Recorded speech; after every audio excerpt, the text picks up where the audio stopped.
상기하자 폭거탄핵 2년의 반역사를. 경남여성신문 2018년 12월 남강 시인 수필가 작가께서 기고한 기사입니다. 본 기사는 경남여성신문사 편집 발행인의 컨펌하에 등록한 기사입니다.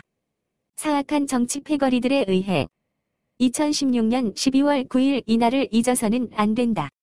12월 9일은 선진민주의 총아 첫 여성 대통령이 탄핵되면서 헌정중단이라는 초유의 사태가 벌어진 지옥의 날 이주기다.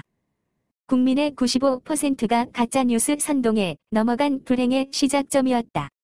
우리 국민성은 왜 그리 가벼울까? 누가 뭐래도 진득이 따져보는 지혜로움이 있었다면 대한민국 역사에 오점을 남긴 이날은 존재하지 않았을 것이다.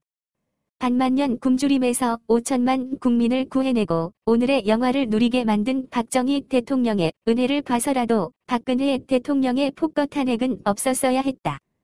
불과 반세기 전에 보릿고개 비렁뱅이 처지를 기억하고 있었다면 그의 따님이 옥고를 치르는 배은망덕은 없었을 것이다.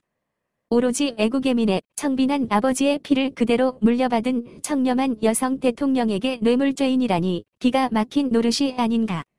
2년 전에 파국을 복귀해보면 참으로 통탄스럽다.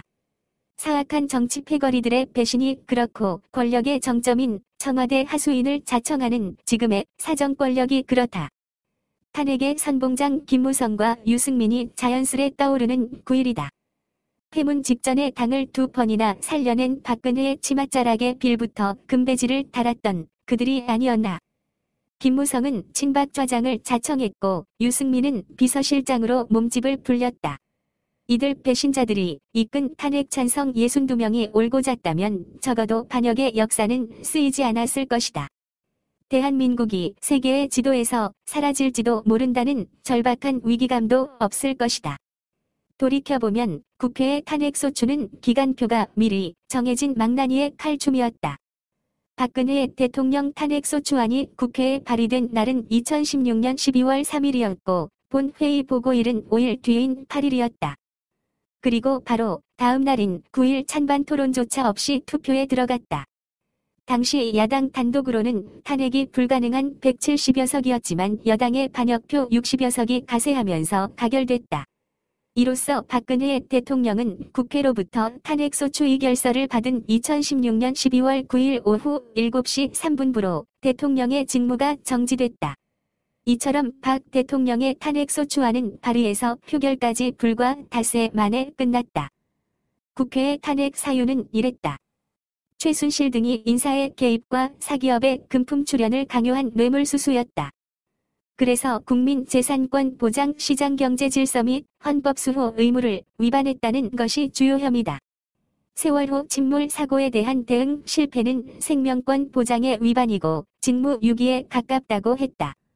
법률 위반 행위로는 재단법인 미르와 재단법인 K스포츠의 삼성과 SK, 롯데 등의 기업이 출연한 360억 원은 뇌물이었고 롯데가 70억 원을 추가 출연한 것도 뇌물죄와 직권남용, 강요죄라는 것이었다.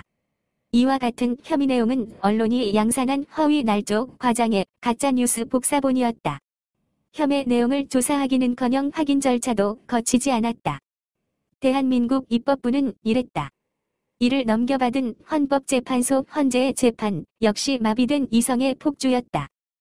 탄핵소추안이 헌재에 제출된 당일부터 파면 선고까지는 불과 3개월 만인 2017년 3월 10일이다. 그것도 재판관 8명 전원일치였다.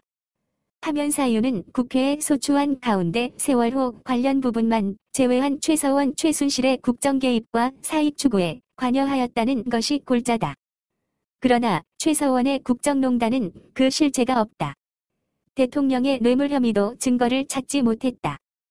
그럼에도 1, 2심 재판부는 희한한 법리로 징역 33년형과 200억 원의 벌금 33억 추징금을 선고하는 대범함을 선보였다. 이 같은 반헌법적인 탈선 탄핵은 3월 31일 구속으로 이어졌다. 헌법적 절차에 의해 선출된 대통령이 국회 헌재 사법부에 해괴한 속전속결에 의해 단 4개월 만에 영어의 몸으로 전락됐다. 상식이하의 변고가 아닐 수 없다. 일주일에 4번, 한 번에 10시간이란 살인적인 재판은 결국 사실상 종신형의 전주곡이었다. 거기에는 물증도 없었고 구속기간 6개월의 원칙도 존재하지 않았다. 같은 사건을 쪼개서 기소하는 편법도 동원됐다. 법의 폭력이 실감되는 희대의 만행이었다. 오죽했으면 재판을 거부했을까? 세월호 촛불 집회로 촉발된 헌정중단의 변란은 기회주의 정치권이 주도했고 기레기 쓰레기 기자가 가세하면서 권력의 신여로 전락한 특정 검찰 법원에 의해 완성됐다. 법치 사망의 전형이다. 그럼에도 그 잔인한 법의 폭력은 현재 진행형이다. 엊그제 벌어진 이재수 전 기무사령관의 투신 자살이 반증하고 있지 않은가. 제왕적 권력에 대한 감시와 견제 기능이 무력화된 나라에서는 법치민주주의가 작동될 리 만무다. 2년간 이어지고 있는 태극기 집회의 국민저항권도 폭주 권력 앞에서는 허무하다. 하지만 정의의 대장정은 멈추지 않을 것이다. 오늘날 내로남불 정권이 기세당당할 수 있는 원천은 눈앞에 보이는 솔깃한 미끼에만 눈먼 어리석은 국민이다. 국민의 과반인 51.6%의 선택지가 휴지통으로 들어가면서 자유민주주의 대한민국의 정체성은 혼란에 휩싸였다. 국가안보는 위험 수위에 처했고 경제는 끝없이 추락 중이다. 이것이 돈 한 푼 먹지 않은 청렴한 대통령을 인민재판식의 적폐굴레로 낙인 찍고 동족상잔의 6.25 남침전범에게 죽기 살기로 구애하는 친북 좌파 정권의 성적표다. 오늘로써 박근혜 대통령이 수감된 지 618일째다. 9일 기준. 지하에 계신 대한민국의 영원한 대통령과 영부인은 망가지는 나라 꼴과 따님의 옥중투쟁을 내려다보면서 얼마나 절망하며 통곡할까? 가슴이 저민다. 나라의 대들보인 안보, 경제 기반을 송두리째 뒤흔들고 있는 이 정권을 지지하는 국민에게 묻는다. 살맛 나느냐고. 희망이 보이느냐고. 이상은 코리아우파 V가 전해드렸습니다.